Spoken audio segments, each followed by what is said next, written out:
January.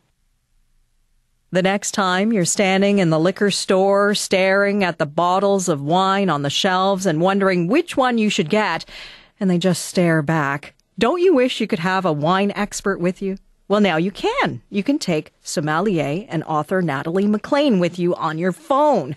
She has an app to help you with those tricky decisions, especially at this time of year. What do you get your boss? What do you give your host and not spend a fortune? Natalie's latest book is called Unquenchable, a tipsy quest for the world's best bargain wines. She joins us now with some tips. Good morning. Good morning, Wei. Which wines generally offer great value, taste more expensive than they are? Well, there are a number of regions you can look for in the liquor store. One of the insider tips in the book is go south. So in traditional winemaking countries like Italy or France, you're going to pay up big time in the northern regions that are well established. If you think about Bordeaux, Burgundy, Tuscany. But if you go south to Languedoc or Provence in France or Sicily in Italy, you'll discover some really tasty, terrific wines that are probably less than half the price because they just don't have the reputation of their northern neighbors. Interesting. What else makes them more affordable? Well, they're often less bound by some of the stricter winemaking rules that their northern neighbors have. Again, it's tradition, but some of those rules can add cost. They've been making wine for a long time, hundreds of years, but they were always known as sort of the rustic country cousins, and they didn't export. But now, because of the international trade of wine, they've got new technology, new techniques. They're learning on an international stage and exporting, so the wines have really improved, but the prices haven't soared. All right. What are some trends that you're seeing this year? Well, one of my favorite trends is go local, and it's not because it's the right decision anymore to eat or drink locally in terms of what's produced around us, but it's a delicious decision, and I'm so happy about that. So our wines, either in Prince Edward County or Niagara, are amazing, and I think they are bargains. People get a little stuck on the word bargain thinking it means cheap. It doesn't. To me, it means you get a lot more than what you paid for in terms of the quality or taste. And when I look at Pinot Noirs or Rieslings, especially from Prince Edward County or Niagara, I think they're an absolute steal compared to benchmark Pinot Noirs and Rieslings from other regions. So give me some of your picks then for these local wines. Give me a save and a splurge for a red and a white. Sure. Well, from Prince Edward County, I love the Rieslings that Huff Estates produces. Huff is a terrific winery, and their whites especially, I think they do very well. They also have a remarkable bubbly for the new year that, is a fraction of the cost of champagne. And then if you want to go higher end, I think one of Canada's best Chardonnays comes from Clausen Chase, also in Prince Edward County. And by the way, if your listeners are scrambling to write these wines down, I do have them at nataliemclean.com because I know everyone wants a shopping list at this time of year.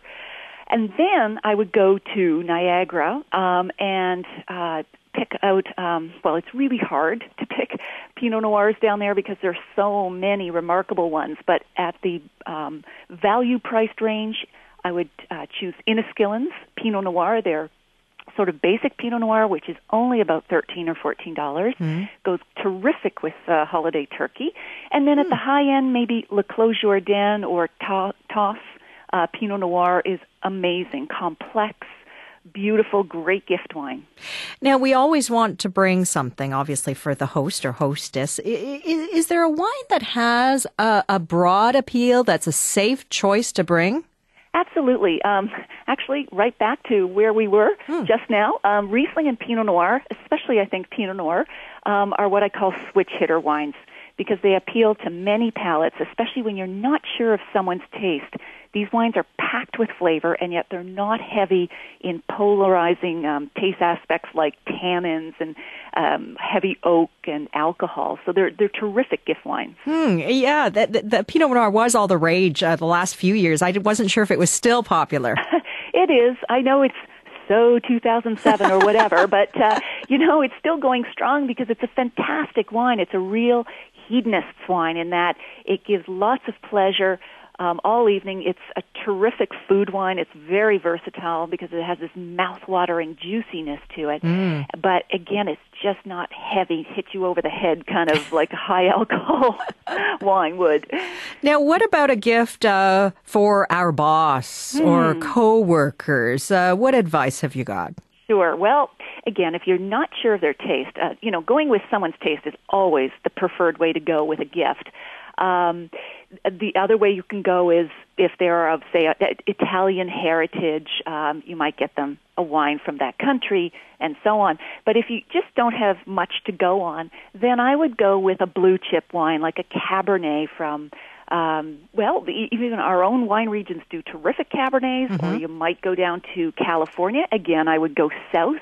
So instead of Napa-Sonoma, where you're going to pay up, maybe go down to Paso Robles, the southern regions in California, where they have both Cabernet and Syrah is terrific there. I always sort of tongue-in-cheek recommend a nice label with lots of white space. That always looks more expensive than a cluttered, definitely the critter labels for sure.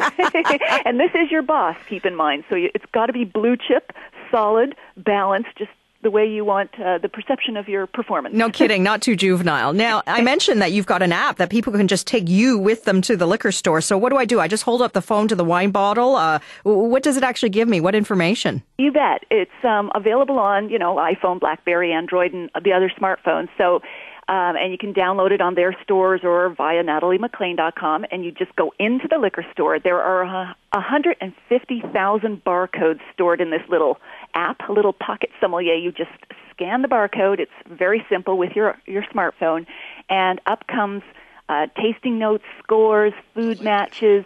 You can drop it into a shopping list, make your own custom shopping list, or into your virtual cellar if you want to remember what you bought. So it's really bringing the information to you where you're at. Most of our wine decisions are not made in front of a computer at home. You're out in the liquor store, or you're looking at a restaurant wine list and wondering, I wonder if this one's any good. So I think mobile apps are an ideal application for the wine industry. Oh, great. Thank you so much, Natalie, for your tips this morning. Well, cheers, Wei. I hope you have a wine-soaked holiday. Cheers to you as well. Bye-bye. Bye. Natalie McLean is a sommelier and the author of several books on wine, and she's also got a website that is devoted to wine. We've got a link right now on our website if you want to check it out, cbc.ca/Ontario Morning.